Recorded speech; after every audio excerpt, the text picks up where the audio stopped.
and good morning. My name is Nina, and I love crockpots.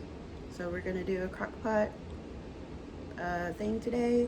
I'm trying to get out of the ring. You see that? I look like I have a pair of googly eyes. Anywho, today's Friday. There's gonna be a women's meeting, and I like to feed people. That's my, like, I don't know. I just like to bless people with food. But yeah, anywho's, I enjoy doing things in my crock pot. It's easy. It's set it and forget it. All you have to do is a small amount of labor at the beginning, but then you don't have to, be constantly stirring and over the heat and all that stuff, or constantly checking, and I can go throughout my day and do whatever I need to do. So if you don't have a crock pot, just from girlfriend to homie, just letting you know, you need to get yourself a crock pot. It's a good investment. Anywho's, so I'm gonna turn you around and we are going to make potato soup today. It's cold outside. Well, it's cold for us here in Texas, in the lower part of Houston. We're like in the 30s, mid 30s, heading up to the mid 30s. Last night it was down in the 20s, or early this morning. So that is really cold for us, and I hope everybody is warm and staying warm. And I'm gonna continue drinking my coffee, and we're gonna make this meal together, and I hope you enjoy. All right, I'm gonna turn you guys around.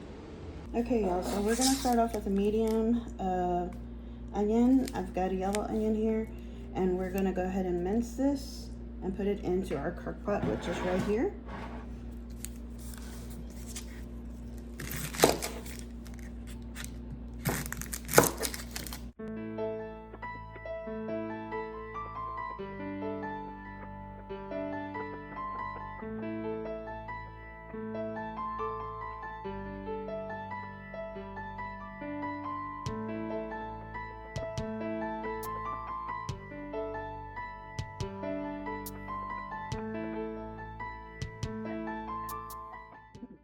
Next, we got to cube up these golden potatoes. The recipe calls for 3 pounds.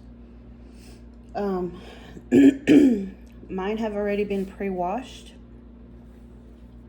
Boyce was so kind enough to wash those for me.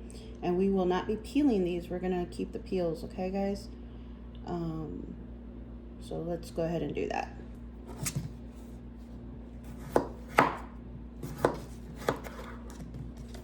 Look how beautiful that looks. Isn't that pretty?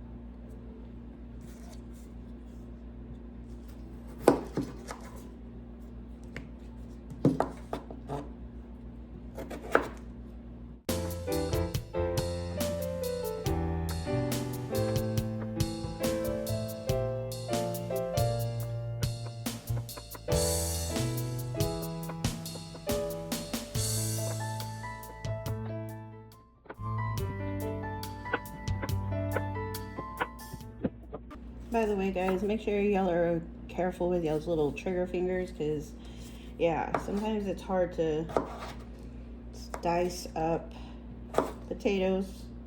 Cooking can be a little dangerous sometimes.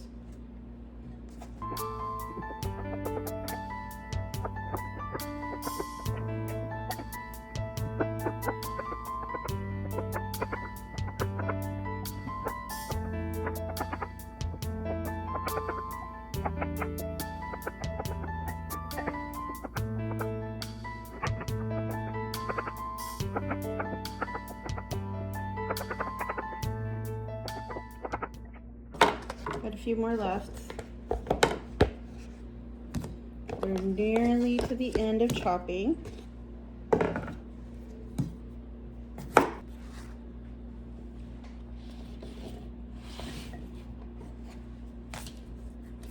Okay, y'all.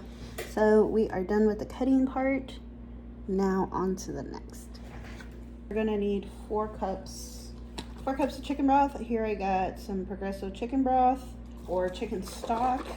I know a lot of you can out there, and I'm so proud of you because yeah, I have not gotten the courage or the lady cojones to do to do pressure canning pressure canning yeah, just pressure canning. So yeah, I really want to, but I got a glass top, and I know like the weight and all that jazz is a factor. So yeah, if y'all know anything about pressure canning, is there any other way of doing it besides, you know, besides on the stovetop? Let me know, please. Inquiring minds want to know. All right, so here I got a 32 ounce of chicken stock, so I'm just gonna go ahead and just pour all of this in because this makes 4 cups. Next, we're gonna need 6 cloves of garlic minced, and I am a excuse me, still trying to get over my sickness that's been going around. 6 cloves of garlic minced, of course, and since I don't really like messing around too much, I just want to get things done and over with, I got this. And according to this side, in case you've never seen that, it says 1 teaspoon equals about 1 clove. So we need 6 teaspoons.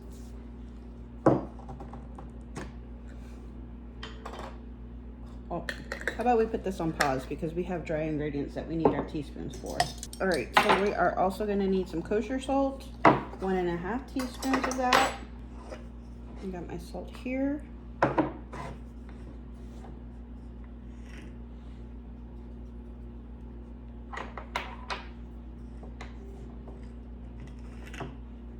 And a half. And then we're also gonna need a 1/2 teaspoon of fresh cracked pepper. I don't have fresh cracked pepper. All I have is this.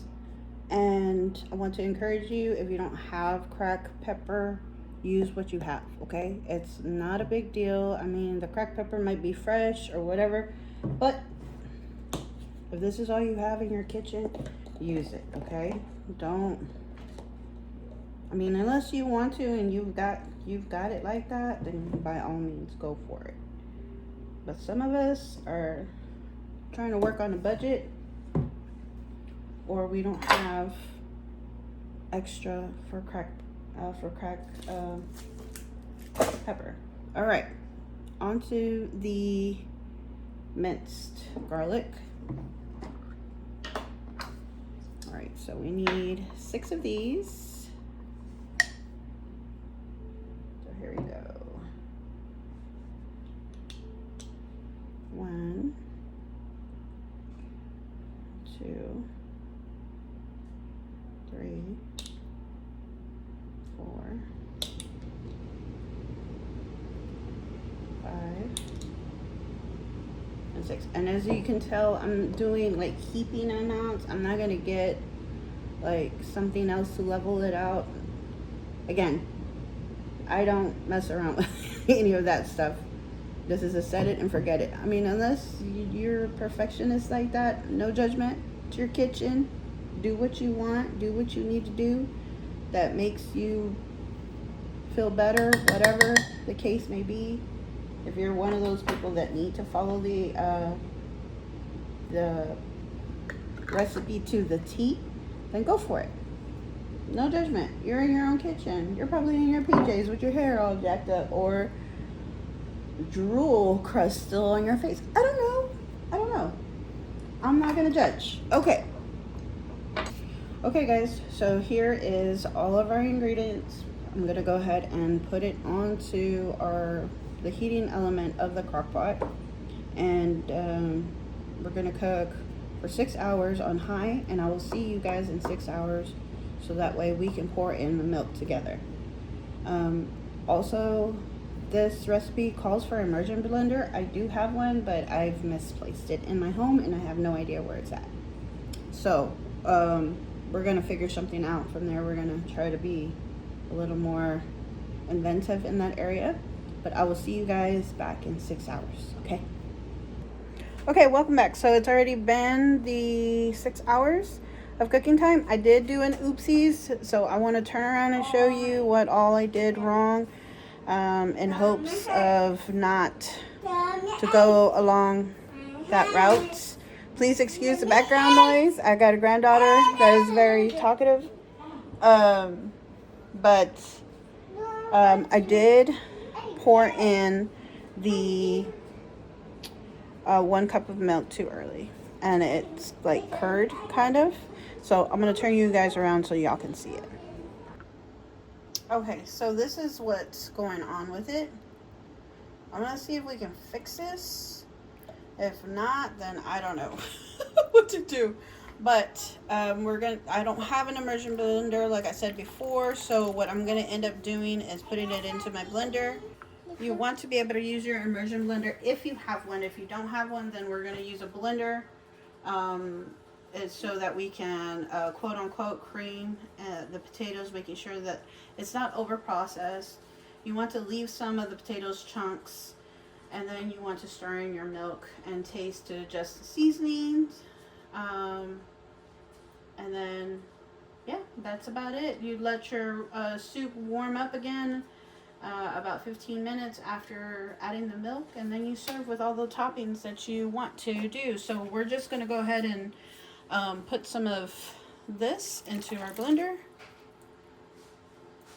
I'm really bummed out that I pulled the trigger so quickly. Hopefully, you know, it won't do too much, or I can be able to fix it. So alrighty, so I think I'm gonna do about a good like 6 cups of the thing in here. Filled it up nearly all the way. Let me move this back a little bit. I filled it up nearly all the way. I'm gonna add some of the juice that's in here into here, so it'll be nice and easy to liquefy.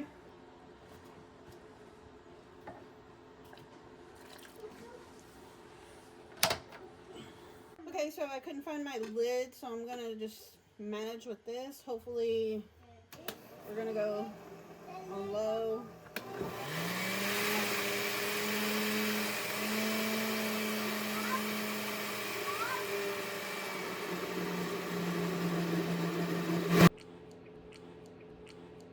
Okay, y'all. Good news and not so much good news. The good news is it fixed it. You know, blending it all together, it fixed it with the whole blending. It like chopped it all up and everything. So I'm going to show you that. Not so good news is that I used 3 different utensils because one is not enough, and now I have more dishes to wash. But anyways, come and look. Alrighty, as you can see, excuse me, you don't see very many of those chunks that are along the side of the wall of the crock pot, which is good news. The ones that you do see in there, it's because of the potatoes. The potatoes had the attached, like it was attached itself to the potatoes. And here I'm going to pour in the rest of it, which is looking pretty good. I'm going to hold off on putting in the other cup of milk in there. Sorry for the shaking, guys.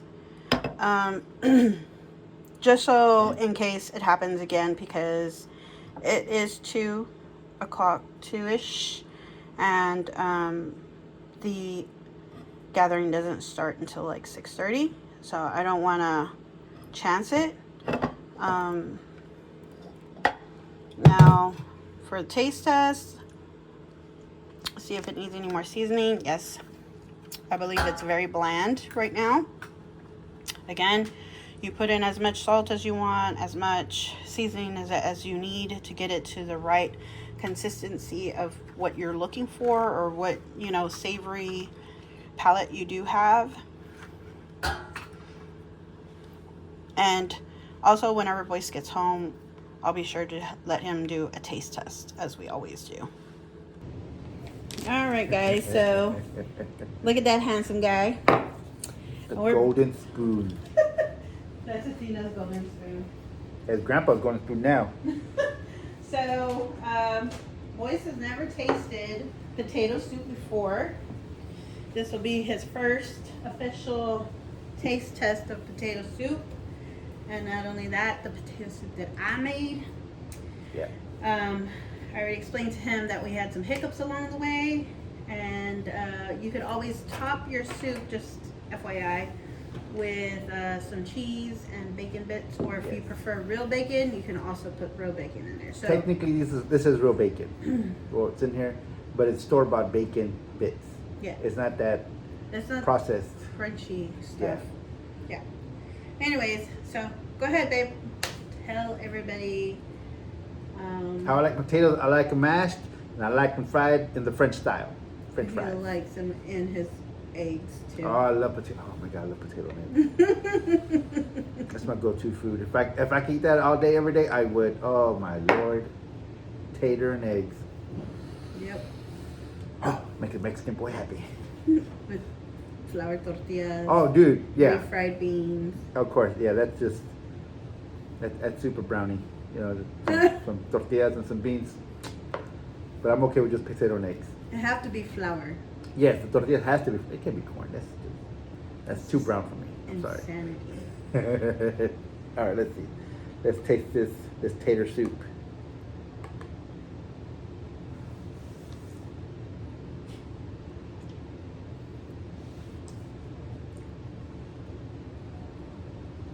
I like it. There's chunks of tater in there. Yes. You left the skin on? Mm-hmm. I can taste the skin.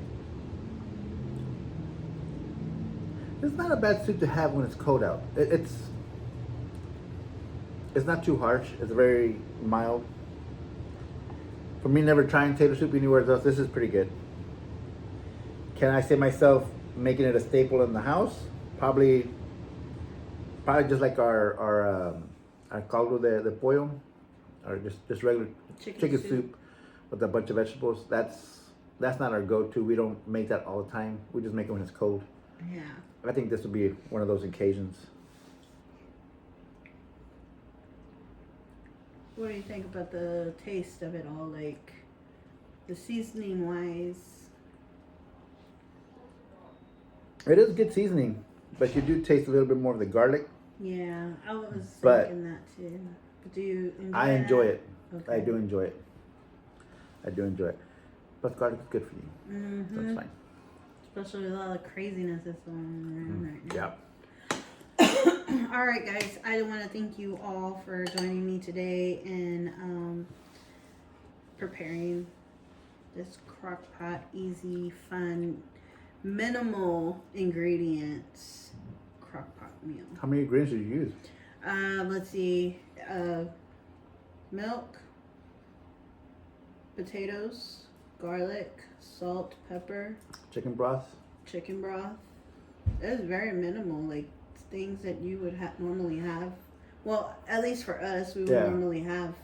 But all this stuff should be under $50. Should be under $50. Buying all this stuff at one time, just for a one-time use. And then, of course, your toppings, your cheese, and your bacon bits. But that's if you want to do all that. But it is pretty dang good. Mm-hmm. So if you enjoyed, if you enjoyed, guys, give us a thumbs up. And if you know anybody that really enjoys making Crockpot meals, go ahead and tag them in there. Yeah, share it. And yeah, that'll be it for us today. We love you guys, and we wish you guys a blessed day and merry weeks of all. Have a great weekend. Days to come. Yes. All right. Bye.